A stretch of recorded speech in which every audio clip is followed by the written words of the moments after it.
फक्त लाईन मध्ये म्हणू नका, हिंडू नका कामाला कुठली. गोपाळ्या डीपी साठी जर 50-100 चक्र हाणायचे असतील तर मग कसं नियोजन होणार आता?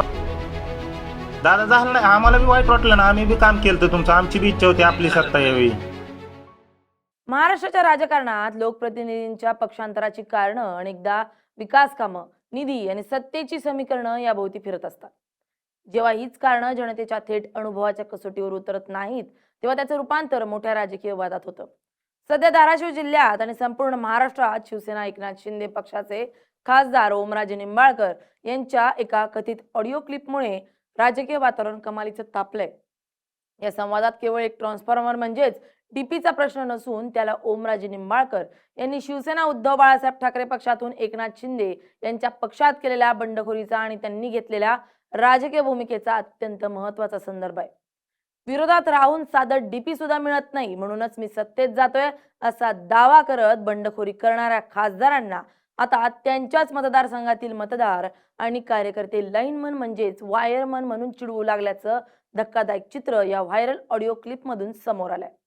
हे गोपाळ्या म्हणणाऱ्या या ऑडिओ क्लिपचा संदर्भ नेमका काय आणि यावरून कार्यकर्त्यांची समजूत काढणं ओमराजेंना कसं जड जात आहे पाहूयात या व्हिडिओतून.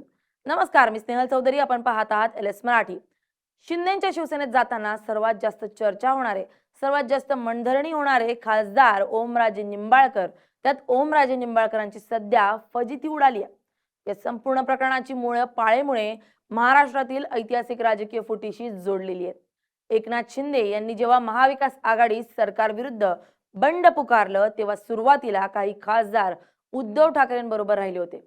मात्र त्यानंतर झालेल्या राजकीय घडामोडींमध्ये धाराशिवचे खासदार ओमराजे निंबाळकर यांच्यासह काही खासदारांनी उद्धव ठाकरेंची साथ सोडली आणि थेट उपमुख्यमंत्री एकनाथ शिंदे यांच्या नेतृत्वाखाली शिवसेनेत प्रवेश केला. या पक्षांतराच्या वेळी ओमराजे निंबाळकर यांनी मतदारसंघातील जनतेला आणि कार्यकर्त्यांना अत्यंत ठामपणे एक राजकीय गणित समजावून सांगितलं होतं. ते म्हणाले होते की विरोधात राहून सत्तेशिवाय जनतेची विकास कामं करता येत नाही.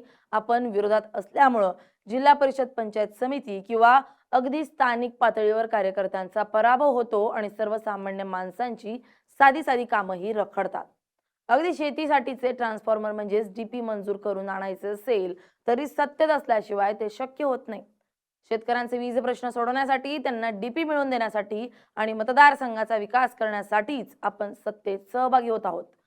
त्यांचा हा युक्तिवाद त्यावेळी कार्यकर्त्यांच्या गळी उतरवण्याचा प्रयत्न केला गेला. परंतु सत्तेत गेल्यानंतर सर्व प्रश्न सुटतील हा दावा ग्रामीण भागातील कटू वास्तवाच्या समोर टिकू शकला नाही. हेच या व्हायरल व्हिडिओ क्लिपवरून स्पष्ट होतं.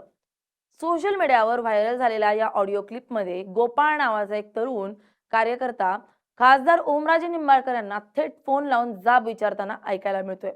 गोपाळनं अत्यंत आक्रमक भाषेत खासदारांना विचारलंय की एका साध्या डीपीसाठी शेतकऱ्याला जर सरकारी कार्यालयाचे किंवा महावितरणाचे 50 ते 100 चक्रा मारावे लागत असतील तर कसं होणार? गोपाळचा हा सवाल थेट खासदारांच्या त्या जुन्या विधानावर प्रहार करणारा होता, ज्यामध्ये त्यांनी सत्तेत गेल्यावर डीपीचे प्रश्न सुटतील असं म्हटलं होतं.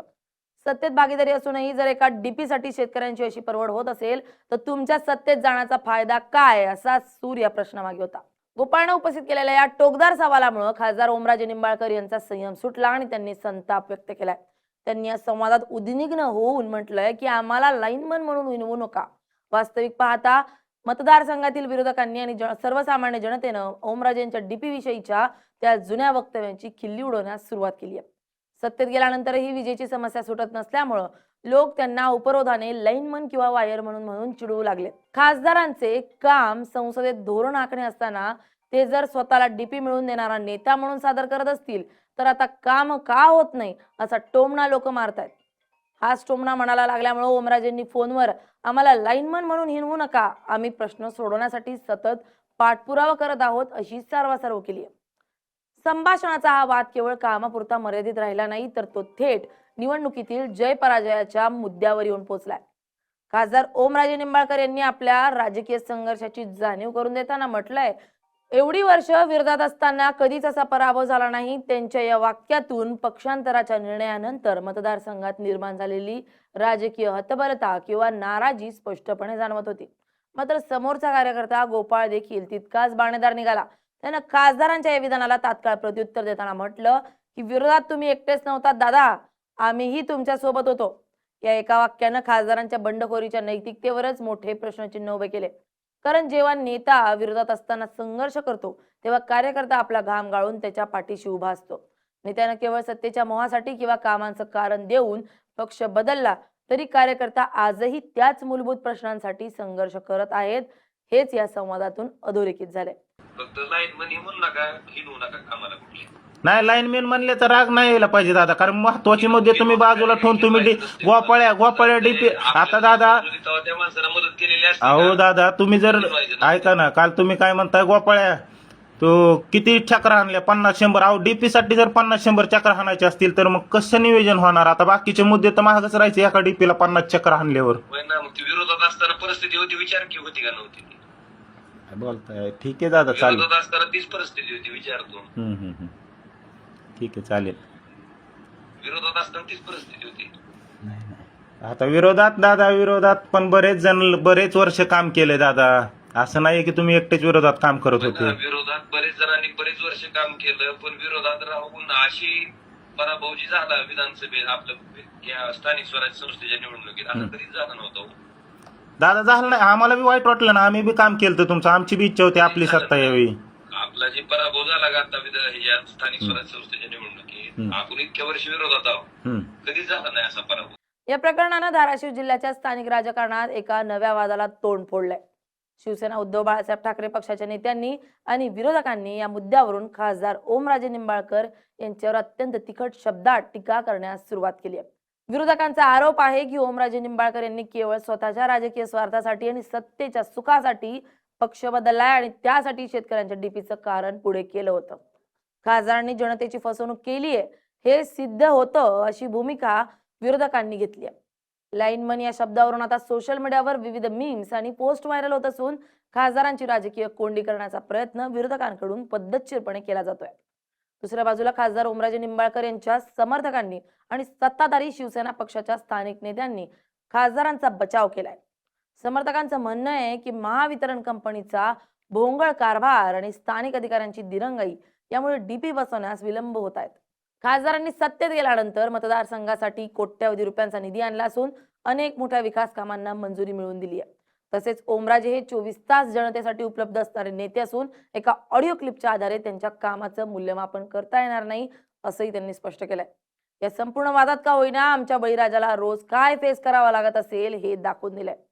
एका खासदाराला डीपी मिळत नसेल तर तिथे सर्वसामान्य माणसाची काय लायकी आहे हो? या साहेबांच्या माजोडेपणाचे चटके बळीराजाला रोज सोसावे लागतात.